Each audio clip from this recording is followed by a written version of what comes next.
Hello everyone. In continuation of Chapter 8 Human Health and Disease, we will explore some more common diseases found in human beings. Malaria. Malaria is caused by a protozoan Plasmodium. Number of species of Plasmodium are known like Plasmodium vivax, Plasmodium malariae, Plasmodium falciparum, and one more species is known, that is Plasmodium ovale. These species cause different types of malarias. Among them, Plasmodium falciparum is the most dangerous one.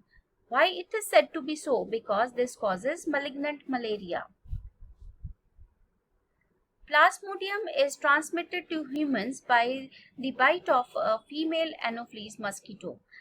While biting, a female Anopheles mosquito also delivers an infective stage of Plasmodium into human blood, that is sporozoite. Why this female Anopheles likes to suck the blood of human beings? The reason behind it is that human blood is consisting of number of proteins and amino acids which are essential for the development of the eggs of this mosquito. While in biting, mosquito releases saliva into our blood. Now, why mosquito releases saliva into our blood? The reason again behind it is that the blood can coagulate in the body of the mosquito. To avoid that, mosquito secretes saliva into our blood which contains an anticoagulant. So along with the saliva, sporozoite also enters the human blood. When the mosquito bites, sporozoites are injected with the bite into the blood of the human beings. From here, the parasites or the sporozoites will enter the liver.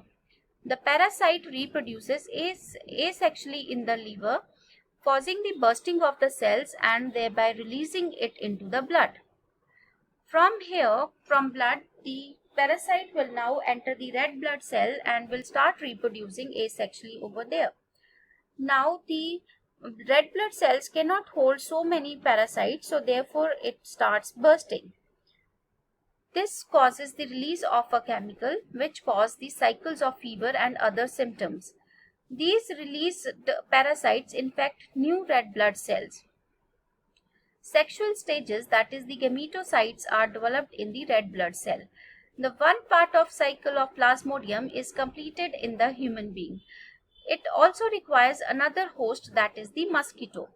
After the gametocytes are formed, female mosquito takes up gametocytes with the blood milk. Fertilization and development of these gametocytes will take place in the mosquito's intestine. After that, the parasite will start migrating to different regions. It will start escaping from intestine to different parts of the body of the mosquito. In specifically, it will migrate to the salivary glands of the mosquito. So when this infected mosquito bites another human, sporozoites will be injected along with saliva into the human blood. This is how Plasmodium completes its life cycle. A question can come: explain the cause of periodic recurrence of chill and high fever during malarial attack in human beings. The rupture of RBCs is associated with the release of a toxic substance, hemozoin, which is responsible for the chill and high fever.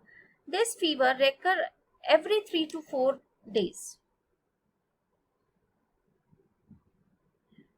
Life cycle of Plasmodium is said to be digenetic because it requires two hosts. Such type of life cycle is digenetic. First host is human and the other one is the mosquito. In humans, Plasmodium completes its asexual reproduction, therefore it is called as secondary host or intermediate host. In mosquito, Plasmodium completes its sexual reproduction and therefore mosquito is also known as its primary host or definite host. Symptoms of malaria shows early restlessness, less appetite, slight sleeplessness, muscular pains, headache, feeling of chillness. In response to chills, the body temperature starts rising and it may reach up to 106 degree Fahrenheit. The patient sweats a lot and then the temperature steadily goes down to normal. This is continued till the next attack takes place after 48 hours. Next disease we will talk about is amoebiasis. This is also called as amoebic dysentery or enteritis. This is caused by a protozoan and amoeba histolytica. Its incubation period is 2 to 4 weeks. House flies act as mechanical carriers of entamoeba, and it serves to transmit the parasite from feces of infected person to food and food products, thereby contaminating them. If we drink water and food contaminated by the fecal matter, this may also cause infection in us. Patients suffering from amoebiasis can have constipation, abdominal pain and cramps. He may excrete stools with excess mucus and blood clots. Now we will talk about the diseases caused by helminths. Ascariasis is caused by an intestinal parasite, Ascaris lumbricoides. These are the worms. This is a male worm and this is a female worm. The symptoms of ascariasis include internal bleeding, muscular pain, fever, anemia. The parasite may grow in such large amount that it may cause the blockage of the intestinal passage.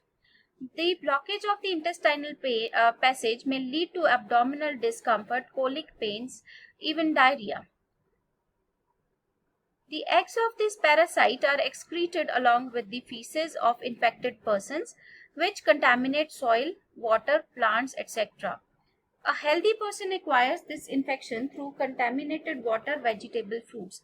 Ascariasis is more common in children because children are in habit of eating clay or soil. This soil may be infected by the eggs of this parasite. Another infection caused by worms is elephantiasis. Bushraria bancrofti and Bushraria malai are the pathogens which can cause this disease. The pathogens are transmitted to a healthy person through the bite of a female mosquito Culex. The filarial worms cause a slow developing chronic inflammation of the organs in which they live for many years. They usually prefer lymphatic vessels of the lower limbs, and therefore this disease is also called as elephantiasis because the lower limbs grow abnormally in size and they look like the foot of an elephant. This disease also affects the genital organs, causing gross deformities.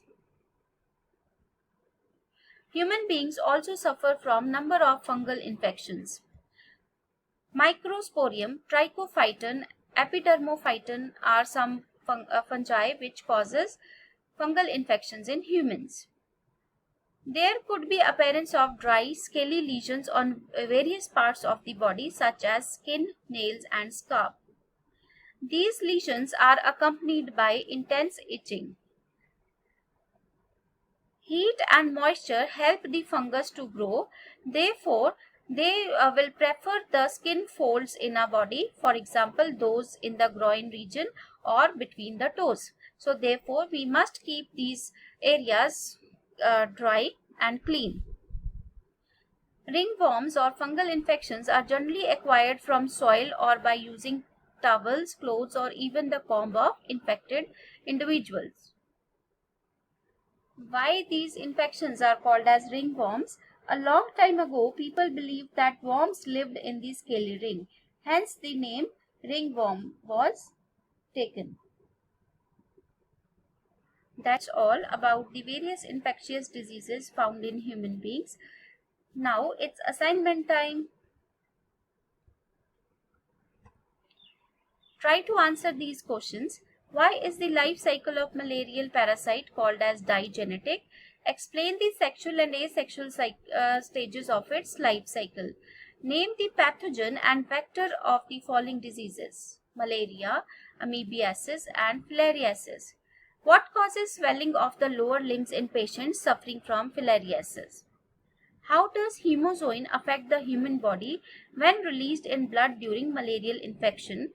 Why is gambusia introduced into drains and ponds? Name two helminths which are known to be pathogenic to humans. Students, question number 5 will be answered in the next video. I hope you have understood the topic. Thank you.